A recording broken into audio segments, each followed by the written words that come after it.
எல்லாருக்கும் வணக்கம். நான் ஓம் பிரகாஷ் பேசுகிறேன். இது வரைக்கும் நீங்கள் இந்த சேனலை சப்ஸ்கிரைப் பண்ணிக்கோங்க. அது மட்டும் இல்லாமல் பக்கத்தில் இருக்க பெல் பட்டனையும் கிளிக் பண்ணி வச்சுக்கோங்க. அப்போ தான் நம்ம சேனலில் போகிற எல்லா வீடியோஸும் வந்து உங்களுக்கு நோட்டிஃபிகேஷனில் காமிக்கும். மேலும் ஜோதிடம் சம்மந்தமாக உங்கள் சொந்த ஜாதகத்தை பற்றி ஏதாவது கேள்வியோ அல்லது சந்தேகமோ இருந்துச்சு அப்படின்னா கீழே கமெண்ட் பாக்ஸில் கமெண்ட் பண்ணுங்கள். முடிஞ்ச வரைக்கும் எல்லா கமெண்ட்ஸ்க்கும் நான் ரிப்ளை பண்ணுறேங்க. அது மட்டும் இல்லாமல் உங்களுக்கு வந்து உங்களோட சுய ஜாதகத்தை பற்றி முழுசாக தெரிஞ்சுக்கணும், அஸ்ட்ராலஜி கன்சல்டேஷன் அதாவது ஜோதிடம் சம்மந்தமான ஆலோசனைகளுக்கு கீழே வந்து என்னோடய வாட்ஸ்அப் நம்பர் கொடுத்துருக்கேன். நீங்கள் வந்து அந்த நம்பருக்கு வந்து தொடர்பு கொள்ளலாம். கீழே டிஸ்கிரிப்ஷனில் நம்பர் வந்து கொடுத்துருக்கேங்க. இந்த வீடியோவில் நம்ம என்ன பார்க்க போகிறோம் அப்படின்னா, துலாம் ராசியில் பிறந்தவங்களுக்கு அல்லது துலா லக்னத்தில் பிறந்தவங்களுக்கு பார்த்தீங்கன்னா உங்களோட வாழ்க்கையில் எட்டாவது அதிர்ஷ்டமும் இது வரைக்கும் பார்க்காத பண வரவும் வந்து எப்பொழுது உங்கள் கைக்கு வரும் அப்படின்றத பற்றி நம்ம தெளிவாக பார்க்கலாம் வாங்க. துலா ராசி அதிபதி யாருன்னு பார்த்தீங்கன்னா சுக்கிர பகவான். இந்த துலாம் ராசி காலபுருஷனுக்கு 7வது ராசியாக வருதுங்க. நட்சத்திரங்கள் அப்படின்னு பார்த்தீங்கன்னா துலாத்தை பொறுத்த வரைக்கும் சித்திரை 3 மற்றும் 4ஆம் பாதமும், சுவாதி முதல் 4 நட்சத்திர பாதங்களையும், விசாகம் முதல் 3 நட்சத்திர பாதங்களையும் கொண்டுள்ள ஒரு ராசி தாங்க இந்த துலாம் ராசி. துலா ராசியை பொறுத்த வரைக்கும் முழுக்க யோகாதிபதிகள் அப்படின்னு சொல்லப்படக்கூடியவங்க யார் அப்படின்னு பார்த்தீங்கன்னா, அல்லது லக்னத்தை பொறுத்த வரைக்கும் பார்த்தீங்கன்னா முதல்ல வந்து சனி பகவான் தான். ஏன்னா சுக்கிரன் வந்து இந்த ராசியில் லக்னத்துக்கு அதிபதியாக வந்தாலும் கூட இந்த சுக்கிரன் இரு ஆதிபத்தியம் உள்ள கிரகம். லக்னாதிபதியாகவும் அவரே வருவார், 8ஆம் அதிபதியாகவும் அவரே வருவார். அப்போ வந்து அந்த இடத்துல லக்னாதிபதி அப்படின்ற இடத்த விட 8ஆம் ஆதிபத்தியம் அங்கே மறைஞ்சிருக்கு. ஸோ அதையும் நம்ம பார்க்கணும். ஆனால் இந்த சனி பார்த்தீங்கன்னா துலாத்தை பொறுத்த வரைக்கும் 4க்கும் 5க்கும் ஆதிபத்தியம் பெற்றவராக வருவார். அதாவது ஒரு கேந்திரத்திற்கும் ஒரு கோணத்துக்கும் ஆதிபத்தியம் பெற்றவராக இந்த சனி பகவான் துலாத்துக்கு வருவார். அதனால தான் வந்து இந்த சனி தான் வந்து முழுக்க யோகாதிபதியாக வந்து துலாத்தை பொறுத்த வரைக்கும் சொல்லப்படுகிறார். அதே மாதிரி பார்த்தீங்கன்னா துலா ராசியில் தான் வந்து சனி பகவான் உச்சம் பெறுகின்ற ராசி. அதாவது நீதிமான் கர்மக்காரர்கள் அப்படின்னு சொல்லப்படக்கூடிய சனி பகவான் வந்து உச்சம் பெறக்கூடிய ராசி அப்படின்னு பார்த்தீங்கன்னா துலா ராசி தான். அதனால தான் துலாத்தை பொறுத்த வரைக்கும் சனி வந்து முழுக்க யோகாதிபதியாக வருகிறார். இந்த சனி தசை பார்த்தீங்கன்னா ஒரு குறிப்பிட்ட வயதில் நிச்சயமாக உங்களோட வாழ்க்கையில் வரும். சனி தசையில் வந்து பார்த்தீங்கன்னா இந்த சனி பகவான் 4ஆம் இடத்துல வந்து ஆட்சி பலத்தை பெற்று அமர்றது ரொம்ப சிறப்பாக பார்க்கப்படுதுங்க. 5ஆம் இடத்துல சனி வந்து ஆட்சி பலத்தோடு இருக்கிறத விட 4ஆம் இடத்துல இருக்கிறது ரொம்ப சிறப்பான பலனை அதிகமாக கொடுக்கும். ஏன்னா இயற்கை பாபகிரகம் சனி என்னதான் இருந்தாலும் ஒரு இயற்கை பாவி தான். அந்த இயற்கை பாபரான சனி பகவான் பார்த்தீங்கன்னா 4ஆம் இடத்துல ஒரு கேந்திரத்தில் போய் அமர்றது சிறப்பான பலனாக பார்க்கப்படுதுங்க. எப்பவுமே பாபகிரகங்கள் வந்து கேந்திரத்தில் அமரணும், சுபர்கள் வந்து திரிகோணத்தில் அமரணும். அதுதான் வந்து நல்ல ஒரு ஜாதகத்துக்கான அடித்தளம்.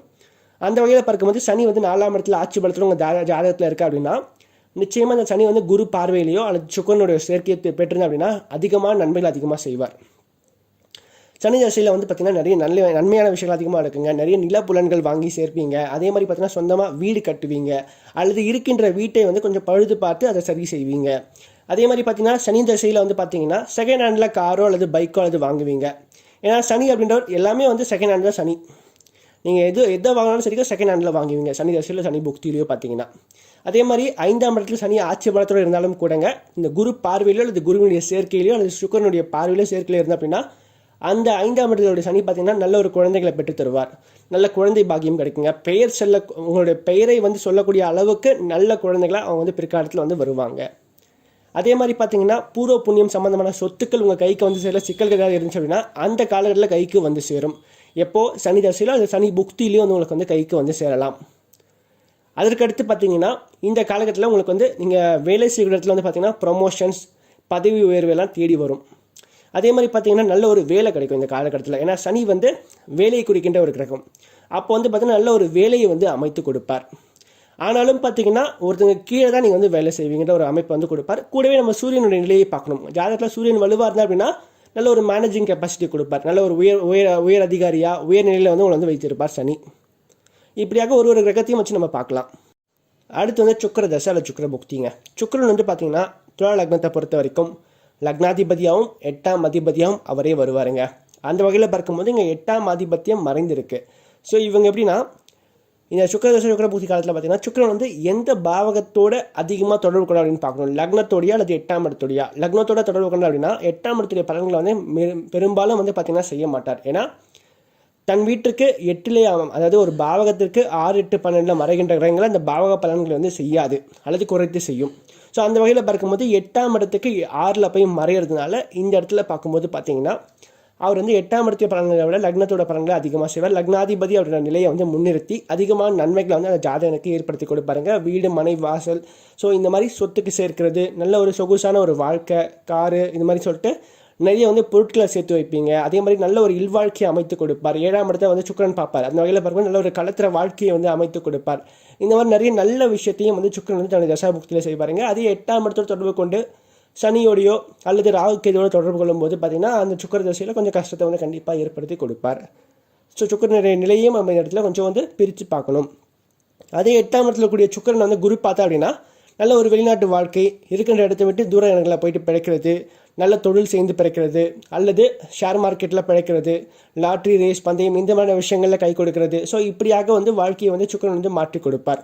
ஸோ இப்படியும் பார்க்கணும், அப்படியும் பார்க்கணும். சுக்கிரனுடைய நிலை வந்து முக்கியமாக கவனிக்கப்பட வேண்டிய விஷயங்க. அவர் வந்து சுப கிரகங்களோட தொடர்பு கொள்றாரா அல்லது பாப கிரகங்களோட தொடர்பு கொள்றாரா அப்படின்னு சொல்லிட்டு நம்ம முக்கியமாக இந்த இடத்துல பார்க்கணும். அடுத்து பார்த்தீங்கன்னா 3ஆம் நிலையாக புதன் வருவாருங்க. இந்த புதன் பார்த்தீங்கன்னா துலாத்தை பொறுத்த வரைக்கும் 9ஆம் அதிபதியாகவும் 12ஆம் அதிபதியாகவும் வருவாருங்க. அதாவது பாக்கியாதிபதியாகவும் விரையாதிபதியாகவும் அவரே வருவார். அத்தகைய புதன் பார்த்தீங்கன்னா 9ஆம் இடத்துலேயே வந்து அவர் வந்து ஆட்சி பலத்தோடு இருக்கிறது ரொம்ப சிறப்பான ஒரு விஷயமா பார்க்கப்படுதுங்க. 12ஆம் இடத்துல இருந்தாலும் கூட ஒரு வகையில் நன்மையான விஷயங்கள்லாம் நடக்கும். ஆனாலும் பார்த்தீங்கன்னா 9ஆம் இடம் அதிகமான ஒரு உயர்நிலையை கொடுக்கக்கூடிய ஒரு இடம்.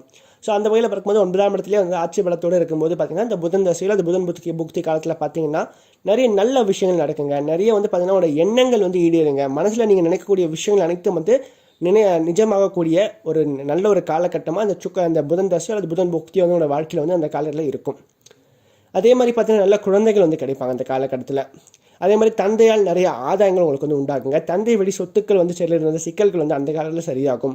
அதே மாதிரி பார்த்தீங்கன்னா நல்ல உறவு நிலை வந்து உங்களுக்கும் உங்கள் உறவுகளுக்கு இடையே வந்து இருக்கும். அதே போல் பார்த்தீங்கன்னா ஆன்மீகம் சார்ந்த விஷயத்துலையும் பார்த்தீங்கன்னா நல்ல நாட்டம் வந்து அதிகரிக்குங்க. மேலும் இந்த காலகட்டத்தில் பார்த்தீங்கன்னா 12ஆம் இடத்தோடு அவரே தொடர்பு கொள்றதுனால வெளிநாடு போயிட்டு அங்கே வந்து பிறக்கக்கூடிய ஒரு அமைப்பையும் வந்து அவர் வந்து கொடுப்பாருங்க. 8ஆம் இடத்துல சுக்கிரன் வலுவாக இருந்து 12ஆம் இடத்துல வந்து இந்த புதனும் வலுவாக இருக்கும்போது பார்த்தீங்கன்னா எப்பவுமே வந்து பார்த்தீங்கன்னா இந்த காலகட்டத்தில் வந்து பார்த்தீங்கன்னா கொஞ்சம் நல்ல ஒரு அமைப்பாக பார்க்கப்படுது. சுக்கிரனை விட்டு இந்த புதன் வந்து பெரும்பாலும் வந்து ஒரு 2 ராசிகள் 3 ராசிகள் தள்ளி இருப்பாருங்க. ஸோ அந்த வகையில் பார்க்கும்போது பார்த்தீங்கன்னா இந்த சுக்கிரன் வந்து புதனோட சேர்ந்து கண்ணியில் வந்து உச்சமாக இருக்கார். உச்ச புதனோட சேர்ந்து நீச்ச சுக்கிரனாக இருக்குது அப்படின்னா அந்த காலகட்டத்தில் பார்த்தீங்கன்னா அந்த சுக்கிர தசையோ அல்லது புத தசையில் பார்த்தீங்கன்னா உங்களுக்கு வந்து வெளிநாடு போயிட்டு பிழைக்கிறது அல்லது வெளி மாநிலத்தில் போயிட்டு பிழைக்கிறது, நல்ல ஒரு ஷேர் மார்க்கெட்டில் சம்பாதிக்கிறது, இந்த மாதிரியான நிறைய நல்ல விஷயத்தையும் பார்த்தீங்கன்னா புதன் தசை அல்லது புதன் புக்தி காலத்தில் பார்த்தீங்கன்னா நீங்கள் வந்து அனுபவிப்பீங்க. அடுத்து பார்த்தீங்கன்னா 4ஆவது நிலையாக பார்த்தீங்கன்னா துலாத்தை பொறுத்த வரைக்கும் செவ்வாய் வருவாருங்க. செவ்வாய் பார்த்தீங்கன்னா 2க்கும் 7க்கும் ஆதிபத்தியம் பெற்றவர். அதனால் பார்த்தீங்கன்னா அந்த செவ்வாய் தசையும் பெரும்பாலும் நிறைய நல்ல விஷயங்களை அதிகமாக கொடுக்கும். இவர் வந்து 7ஆம் இடத்துல ஆட்சி பலத்தோடு இருந்து குரு பார்வையில் இருக்கிறது ரொம்ப சிறப்பான ஒரு விஷயமா செவ்வாயை பொறுத்த வரைக்கும் பார்க்கப்படுதுங்க. நல்ல மனைவி கிடைப்பாங்க, மனைவியால் ஆதாயங்கள் அதிகமாக உண்டாகும். அதே மாதிரி பார்த்தீங்கன்னா வரக்கூடிய வாழ்க்கை துணை பார்த்தீங்கன்னா நல்லா உங்களை பார்த்துப்பாங்க, நல்லா அனுசரித்து போகக்கூடிய ஒரு வாழ்க்கை துணையாக இருப்பாங்க. அதே சனி செவ்வாய் சேர்ந்து 7ஆம் இடத்துல இருக்கும்போது பார்த்தீங்கன்னா அந்த இடம் பாதிக்கப்படும். அப்போ வாழ்க்கை துணையால் பார்த்தீங்கன்னா உங்களுக்கு வந்து அவமானங்கள், அசிங்கங்கள் ஏற்படும். ஸோ அதாவது செவ்வாயோட யார் சேர்றாங்க அப்படின்னு சொல்லிட்டு நம்ம பிரித்து பார்க்கணும் அந்த இடத்துல. அடுத்து பார்த்தீங்கன்னா 5ஆம் நிலையாக பார்த்தீங்கன்னா இந்த வந்து சந்திரன் வருவார். துலாத்தை பொறுத்திருக்கும் சந்திரன் வந்து 10ஆம் அதிபதி. ஸோ அந்த சந்திரன் பார்த்தீங்கன்னா 10ஆம் இடத்துல ஆட்சி பலத்தோடு இருந்து குரு பார்வையில் சுக்கிரனுடைய தொடர்பு பெற்றிருக்கார் அல்லது 9ஆம் இடத்துல இருக்கார் அப்படின்னா ஒரு வளர்ப்பிறை சந்திரனாக இருக்கார், பௌர்ணமி சந்திரனாக இருக்கார் அப்படின்னா அப்போ சந்திர தசை சந்திர புக்தி காலத்தில் பார்த்தீங்கன்னா நல்ல தொழில் அமைப்புகளை கொடுப்பாருங்க. தொழில் சார்ந்த விஷயத்தில் ஒரு ஏற்றத்தை கொடுப்பாருங்க, ஒரு முன்னேற்றத்தை கொடுப்பாருங்க அந்த சந்திரன். அதே மாதிரி பார்த்தீங்கன்னா வேலை சார்ந்த விஷயத்துலையும் பார்த்தீங்கன்னா ஒரு ப்ரொமோஷன்ஸ், பதவி உயர்வு, நல்ல வேலை கிடைக்கிறது, நல்ல சம்பளத்தில் நல்ல ஒரு வேலை கிடைக்கிறது, இந்த மாதிரி தொழில் சார்ந்த அனைத்து அமைப்புகளையும் பார்த்தீங்கன்னா சந்திரன் வந்து ஒரு உயர்த்தி நிற்பாருங்க இந்த காலகட்டத்தில். அதற்கடுத்து வரக்கூடாத தசை அப்படின்னு பார்த்தீங்கன்னா துலாத்தை பொறுத்த வரைக்கும் இந்த குரு தான் வந்து 3க்கும் 6க்கும் ஆதிபத்தியம் பெற்றவருங்க. இந்த குரு தசை வந்து வரவே கூடாது. குரு புக்தி வந்து வந்துச்சுன்னா பார்த்தீங்கன்னா நீங்கள் வாழ்க்கையில் எப்போல்லாம் கஷ்டப்படுறீங்களோ அப்போலாம் பார்த்தீங்கன்னா உங்களுக்கு குரு தசை நடந்திருக்கும் அல்லது குரு புக்தியில் நீங்கள் வந்து இருப்பீங்க. ஸோ இந்த மாதிரியான காலகட்டத்தில் பார்த்தீங்கன்னா உங்களுக்கு வந்து கஷ்டங்கள் அதிகமாக இருக்கும். 6ஆம் அதிபதியில் ஸோ அத்தகைய குரு பார்த்தீங்கன்னா அந்த பாவகத்திற்கு 6ஆம் பாவத்திற்கு 6, 8, 12 மறையிறது சிறப்புங்க. முக்கியமாக பார்த்தீங்கன்னா உங்கள் லக்னத்துக்கு 11ஆம் இடத்துல வந்து இந்த குரு இருக்கிறது இன்னும் விசேஷமாக பார்க்கப்படுது. 11ஆம் இடம் பாதகஸ்தானமாக இருந்தாலும் கூட 6க்குடையவன் 6க்கு 6ஆம் இடமான 11ஆம் இடத்துல இருக்கும்போது பார்த்தீங்கன்னா கடன், நோய், எதிரிகளை வந்து ஜெயிக்கக்கூடிய அமைப்பை வந்து குரு வந்து கொடுப்பாருங்க. ஸோ அந்த வகையில் பார்க்கும்போது குரு வந்து 11ஆம் இடத்துல இருக்கிறது துலாத்தை பொறுத்த வரைக்கும் ஒரு சிறப்பான ஒரு நிலையாகவே வந்து பார்க்கப்படுது. இப்படியாக வந்து நம்ம பிரித்து பலன்களை வந்து எடுக்கலாங்க. இந்த வீடியோ உங்களுக்கு பிடிச்சிருந்தா லைக் பண்ணுங்கள், பிடிக்கலன்னா டிஸ்லைக் பண்ணுங்கள். அது மட்டும் இல்லாமல் மறக்காமல் கமெண்ட் பண்ணுங்கள் இந்த வீடியோவை பற்றி. மேலும் சிவாய நம்ம யூடியூப் சேனலுக்கு மறக்காமல் சப்ஸ்கிரைப் பண்ணுங்கள். நன்றி, வணக்கம்.